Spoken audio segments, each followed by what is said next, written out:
cancer diagnosis is enough to rock anyone's world. Now imagine this. You find out your chemotherapy drugs weakened your heart. The risk factors of cancer every woman needs to know.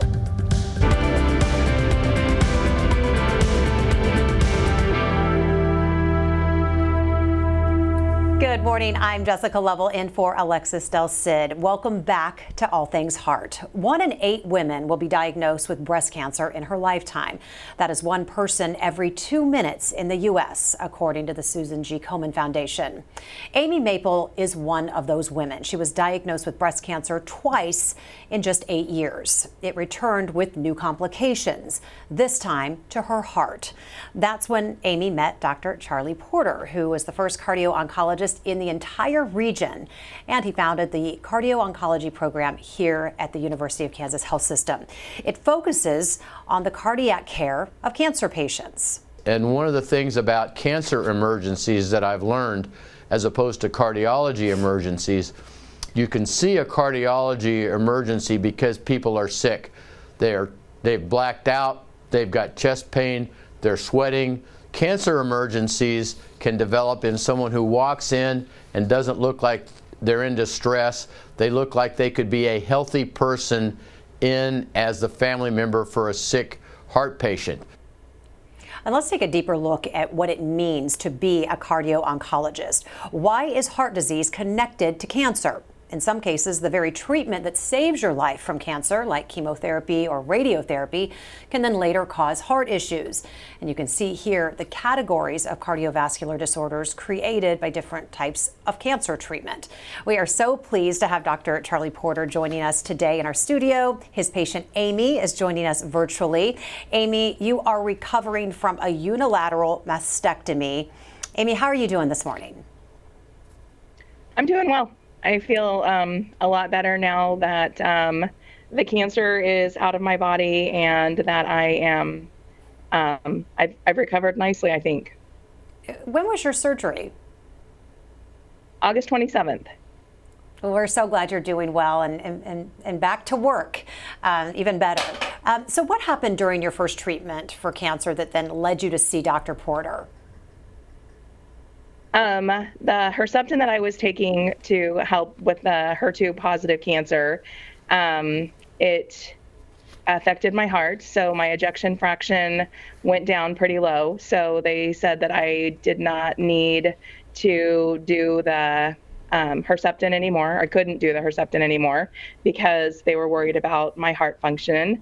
And so when I found out that I had cancer again and I knew that it was HER2 positive, that was pretty concerning because I knew that my heart had issues early on. So I sought out someone who could help me to be able to not only fight the cancer, but to save my heart.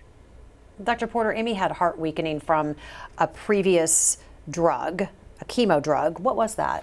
Well, she actually had 2 things. She started out with a slight reduction in her heart function from a cardiomyopathy that she didn't know she had. And it was just detected, but her EF was a little, ejection fraction is the amount of blood that leaves the heart. And normal is 55 or up to 65 or so usually. The 50 to 55 is borderline, but she started a little below 50, got some medications, and typically these medications in patients with cancer, they have chemotherapy, they're fragile, and they can't get to these big doses. Mm-hmm. So and she went as far as she could with it, but her heart function went from 40-something down to 25, and with the Herceptin after some treatments, and had to have some Lasix, had kind of heart failure syndrome, and the decision there was made to just stop the treatment, so she had gotten several months of treatment and had gotten radiation. And so it was kind of like, oh, well, it looks okay. Maybe we can just be lucky and stop here, because the heart went down to a level you can't push the Herceptin with. And then breast cancer, being an insidious, nasty disorder, sat there quietly for a while, and you're kind of thinking, it's like a noise in the house at night. You hear it once and you're thinking, well, do I have to go downstairs and dig around? So So we were there, there was just kind of a watchful waiting, and then it came back and still needed Herceptin, and the marker, this HER2 marker, is an indication of a more aggressive, dangerous cancer, which before Herceptin, the HER2 marker was an indication your goose is cooked. So what's the risk in future cancer therapies when you have this weakness, this type of weakness? Well, the weakness that she'd had when she'd gotten the best doses of medications that she could get given her fragile state, and her EF still went down from 40 to 25, it was 100%. It was going to happen again. And so Dr. Beakey, who she's seeing in the KU system, sent her to me. She's someone who, was talking about cancer emergencies.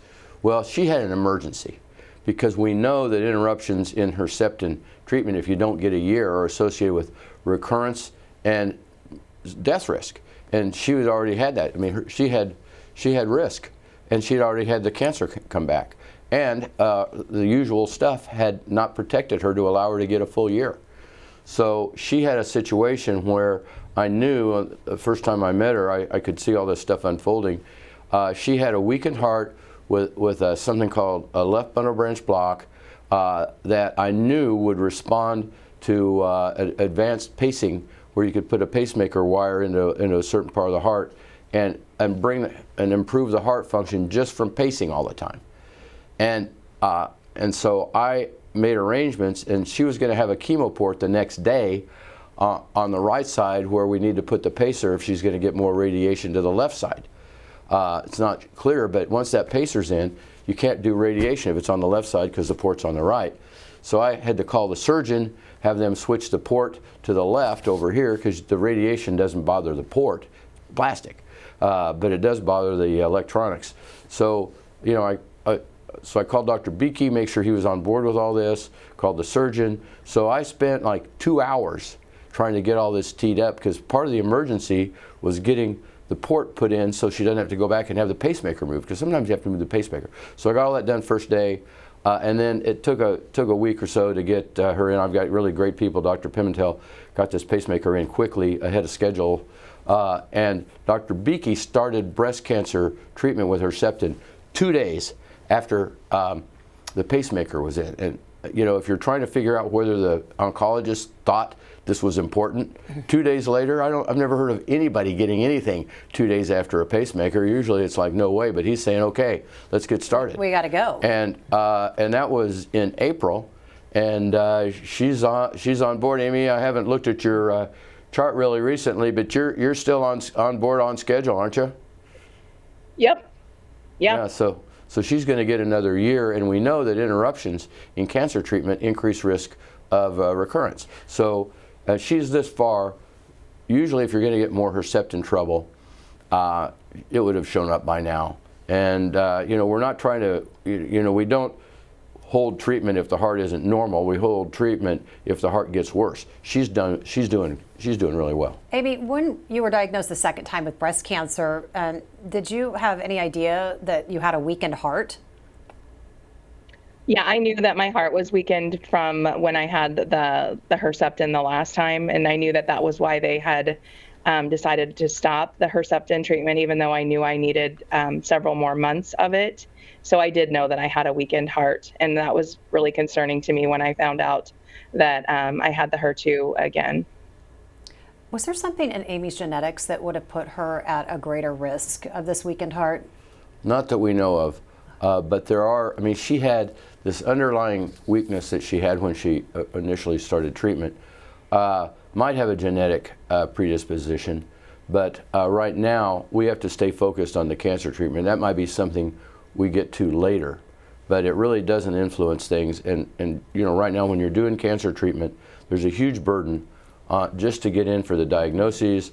I was at an International Cardio-Oncology Society meeting 2 weeks ago, and they were looking at the treatment burden of cancer, and they said that just going in for a lab, I think, I tell people, I'll just pop in for some lab. Well, it's not like you're doing a drive-through to get coffee. The whole burden of just getting blood, and if you've got a port in and bad veins, you've got to go in and get your blood drawn through the port by a port specialized nurse. So it's 2.5 hours just for what I think is, just get blood. It's just like pick up some water for me when you're at the store. Yeah, toss it in the cart. It doesn't work that way. So everything we do is harder on the patient. She's full-time. She's a dedicated teacher. She's in there. Thanks very much. I mean, we've got. She's got her classroom's going to fill up pretty soon, so we can't yak too long. I know. But so we're not doing all that workup because it doesn't matter. Number one job, focus on getting the cancer treatment, and then we can worry about everything else later, which we'll get around to it. But there's just only so many things you can think about, and particularly as a cardiologist, the main event is cancer treatment. So anything I do, because I'm interested in something, it's just like, come on, let's just get the cancer treatment. So that's what we're eyes on the prize. Get the cancer treatment. Eyes on the prize. All right. Well, we already have some great questions coming in. So if you have any questions, send them into us on YouTube, Facebook, and the All Things Heart email. You can find links to all of those right there on your screen. So Dr. Porter, I want to go back because again, I want to go back to this pacemaker. You had the port and the pacemaker for the cancer treatment, but this is the X-ray. This is what you were talking about earlier. Tell us what we're looking at, and again, remind us why the port and the pacemaker have to be on separate sides. I did one with my crude labeling on there. If you've got that other image to show, that's all me drawing that on. Like marking like a football move. Yeah, well, that's just the fun of Photoshop. So you can see the main thing to look at, the shadow. And I didn't really have this labeled as the heart, but there's a shadow. That's a chest X-ray, and a chest X-ray is projected so the patient, as if the patient is looking at you. So left is right and right is left. So the heart's on the left side, but it looks like on the right side on this, but her heart's in the right spot. So that big white shadow in the left to the right of left of center is her heart, and you can see where the pacemaker sits in the chest. Imagine if that were on the left, it's right over the heart. And that is in the area where the breast radiation would be delivered. She's had a little radiation, but there was a question about radiation. But you have to get this stuff taken care of so you don't get mid-treatment and then say, we've got to move the pacemaker, wait for wound healing, blah blah blah. So you can see if that pacemaker were over there over the heart, it would be part of the target zone. They could work around it, but it would still get some scatter, and it's a bad idea. And you can see the port, you can barely see the port over there on the far lateral side, and it's got wires going into the heart.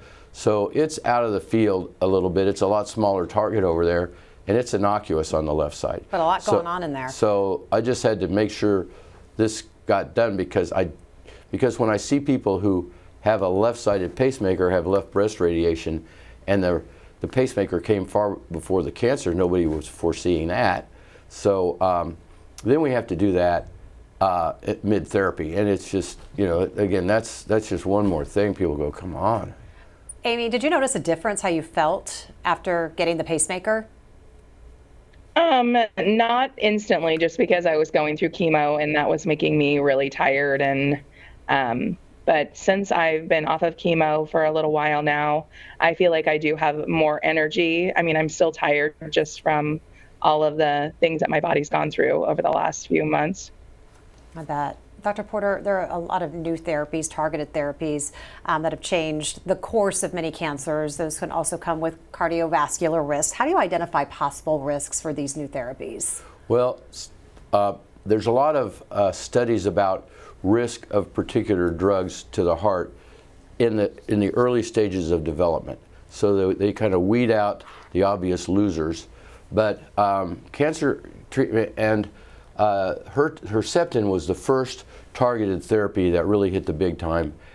In 2005 was really when its value in early stage breast cancer was recognized and really put a lot more people at risk for that.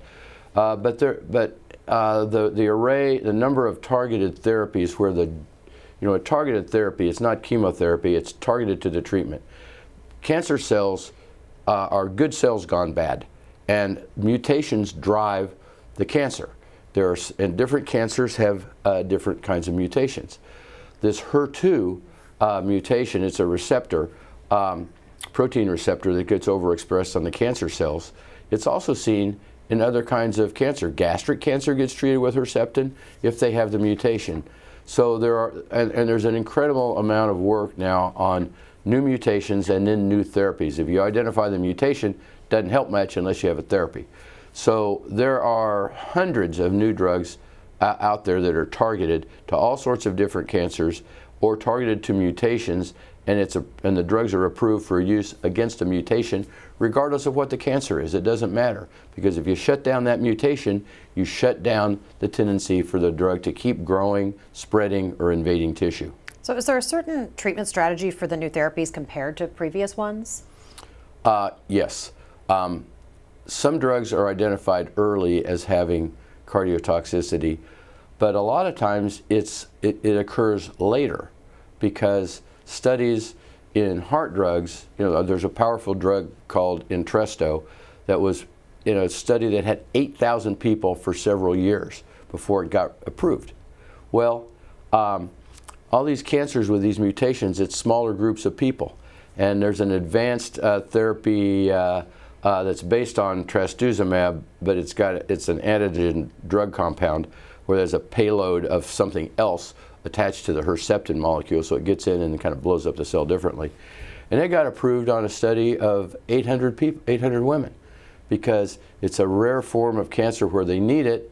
And so then you get to a study where 2 years out, there's maybe 50 people in the study. 2 years out on a cardiology drug, there's still 9,000 patients. So if something bad's going to happen, you know about it. So there's a lot of post-release surveillance. It's called pharmacovigilance studies, where they look at databases and say, okay, now in the real world, we're seeing 15% of something, whereas in the original study of 800 people, we saw 1%. Yeah, so part of it is, and I just saw a patient on a drug that initially looked like 1%.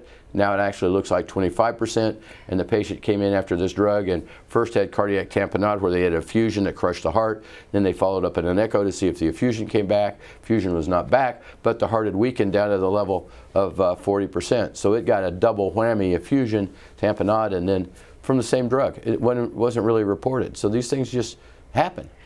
You see them. Speaking of, I want to talk about a powerful therapy, a chemotherapy drug that's been around since the 1960s. It's called Red Devil. Yes, it is red, but it's also one of the most potent FDA-approved chemotherapy drugs. It can also cause serious heart damage. Amy did not take this medication, but Dr. Porter, I wanted to mention this because doctors test patients before using drugs to see the likelihood of what the heart effects might be. But walk us through the testing that's done if you're going to take Red Devil. Well, the Red Devil is adriamycin, and it's a family of drugs that was first drug that was effective in childhood leukemia in 1967.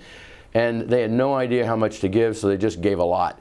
And there was a certain incidence of death, heart failure, pulmonary edema back in the era before they even had an echo. First echo was available clinically in '74, so this was before that. So now it's used only for metastatic disease or leukemias. So because it's got too much toxicity to use when there's other options, and it's used less and less in breast cancer because we have other targeted therapies, a variety of therapies that can be effective, as effective as adriamycin. But everyone who's going to start adriamycin gets an echo, and this is another cardiac emergency. People come in, get the echo, and then the echo shows an EF of 40%.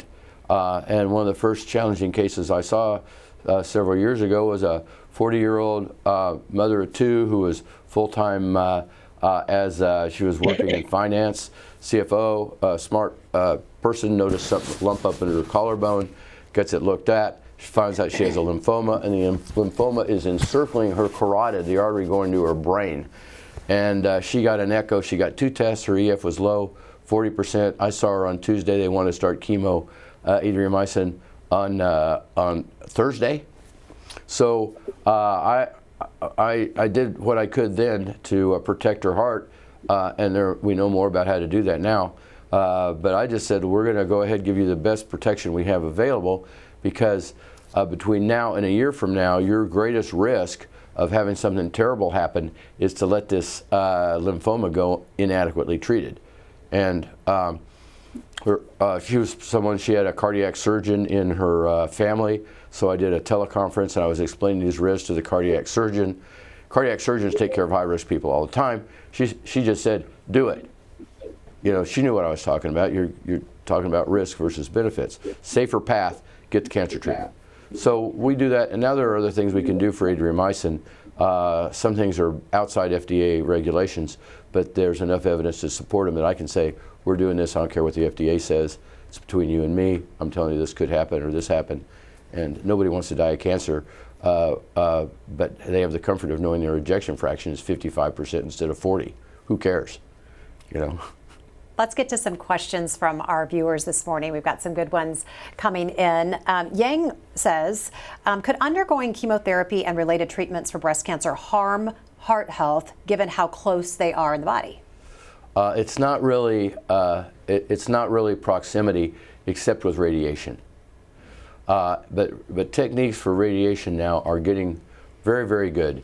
And no one in this country should be getting radiation for left breast cancer without being instructed to do deep breath hold, because there's lung, you don't really think about it, I didn't think about it before this, but there's lung sitting between the heart and the chest wall, and you know, the breast curves around the chest wall from the front, the heart kind of sits in the curve from the back, so they're all in the same neighborhood. But when that lung tissue expands, the lung expands and pushes the heart back, so it moves out of this curve in the chest where it kind of tucks in on the left and gets out of range. So then the radiation beams can be broken down and targeted away from the heart.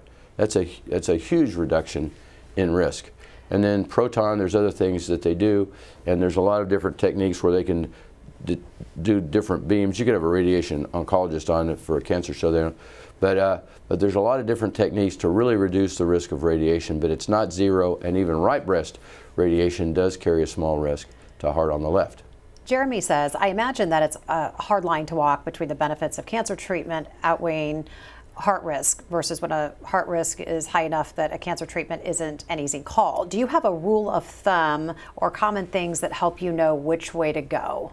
Yes. It's just, you're just looking at relative risks of the natural history of the disease. And this is where a lot of what I do is shoulder to shoulder with the cancer people. And that's really what I love about working here, is the oncologists are really good about communicating and looking at this as team. And I talk to oncologists all the time. I talked to Dr. Toon yesterday on 3 different cases. He called me for 2, and I called him for another one in the evening. So we work together because I have to know if the oncologist believes a treatment is necessary enough to warrant taking some risk. And then I have to understand what things I can do to reduce the risk, and then look at whether or not the risk as it's reduced is low enough that we can continue the cancer treatment. Makes sense. Alex wants to know, is it always breast cancer patients who need a cardio-oncologist? Are those the bulk of Dr. Porter's patients? No, it's not. It used to be. In 2015, I pulled a talk that I gave in 2015 about cardio-oncology, and I said there were 4 drugs. I've got a slide on this. You know, so I'm looking at the range of cardiotoxicities. I had 4 drugs: adriamycin, Red Devil, Herceptin, this 5-FU, which can cause chest pain, and some of the drugs for renal cell cancer, VEGF inhibitors that cause hypertension. That was it. Now, if I'm showing a slide about cardiotoxicities, I can't even show one slide. You can't read it. You know, it's a couple of slides, and there are these exploded diagrams because there are so many new drugs out and combinations of drugs and different types of toxicities that didn't even exist in 2015. So it's just blown up, and it's still. I mean, every day. I mean, the only weeks where I don't see somebody with a new drug that's first in human or something, first application, is on vacation weeks. I live with. I mean, I Google stuff all the time because I say, it's new stuff. So I have to just find out what cases of 15 other people in the world are in the same situation as my patients, because KU is a Comprehensive Cancer Center, so they're getting the newest drugs, and some of the doctors, or some of the KU protocols are developed here. So I'm seeing all these things that are right at the leading edge, and they just count on me to kind of figure out how to stay in the game. Amy, I want to get back with you because I know you've got to get going this morning and get to your kids who are going to be flooding through those doors here in just a second. So I just want to ask you what your final thoughts are. What do you want folks to take away from your story? Just to be an advocate for yourself and make sure that you are getting the best care possible. I'm thrilled that I was able to meet Dr. Porter and that he was able to help me to get through both the cardiac issues as well as the cancer issues, because without him, I don't know where I would be. I don't know if I would have had to pick, do I save my heart or do I save, my life from cancer? So I feel like just being an advocate for yourself and getting the best treatment that you can possibly get. Great message. Thank you again for sharing your story, and just be well. Thanks, Amy. Thank you. So, Dr. Porter, what do you see as the future of cardio-oncology? It's part of the future of cancer treatment, and it's a future of the program in cardio-oncology. I mean, part of my efforts are just to be able to prepare the infrastructure to get this beyond what I'm doing. I've got a colleague who has been working on learning cardio-oncology with my mentorship for about 3.5 years, Dr. DeCordy, who is really making remarkable strides in just picking this up, because I have the advantage of started reading about this in 2005, so I've been there as the field developed. But people coming in who just say, I'm interested in this, they're in deep, cold water, and there are lots of different things. So I just need more people. I've worked 3 years to get a recruit who's fellowship trained, Raja Zaglul, and he's at Barnes right now finishing up his training. But he's coming in. I just was able to add a PhD basic science researcher so that we can contribute some of the basic science things. And so it's, there's a world of research that we're trying to expand to be able to do. And then the clinical care is just beyond the capacity for 1 or 2 people to manage. So I see a lot of growth. And a lot of more conversations with the cancer doctors every day. I bet. All right. Thank you just for being here and sharing your expertise and introducing us to Amy. Of course, while we love sharing the incredible work of our doctors here at the health system, have you ever wondered what your doctor does outside of work?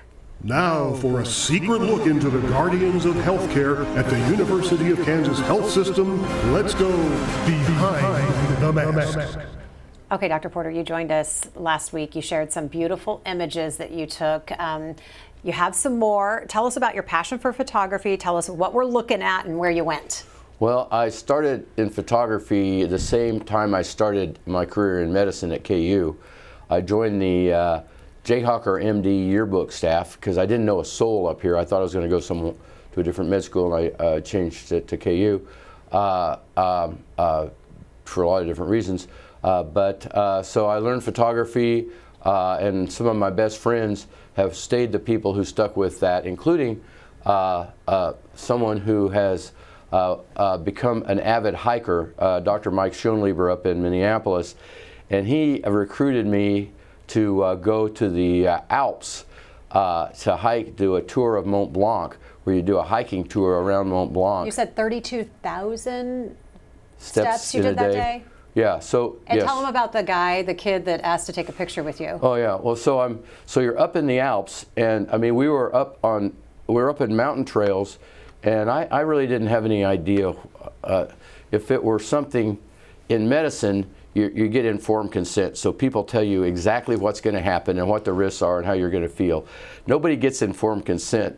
Mike said this will be really cool, once in a lifetime. I didn't ask any questions, and I thought I was going to be walking around in fields, going around Mont Blanc, looking for where Julie Andrews sang the Sound of Music. And instead, I'm up on these trails, which are wet rocks in the rain, blowing wind. We're hiking into the clouds with hiking poles, trying to go up. So we're I mean, I didn't know my iPhone told me I took 32,000 steps in one day, and that I had gone up 5,000 feet and then back down. And in the mountains, doing that hiking, going down is no easier than going up, because you've got the momentum. You've got to brace yourself.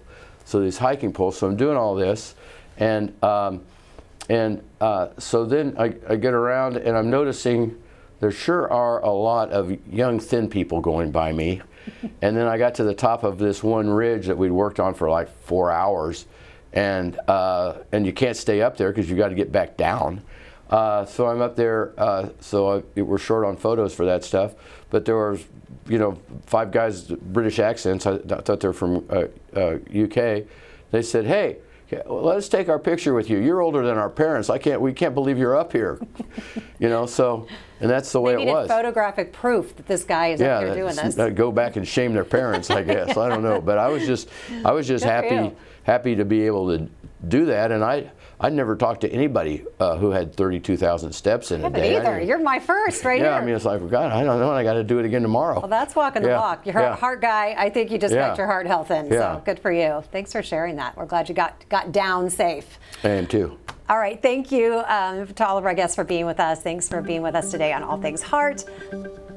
An incredible edition for cardiac patients coming up next week. Also, their doctors. How a new robotic heart lab is a game changer for patient care. That's coming up Thursday at 8. Coming up tomorrow on the Morning Medical Update. Breast cancer caught just in time. Tracy Caton's routine mammogram likely saved her life. I'm Jessica Lovell on the next Morning Medical Update. A simple screening that led to tough decisions, including how to keep the cancer from coming back. Friday at 8.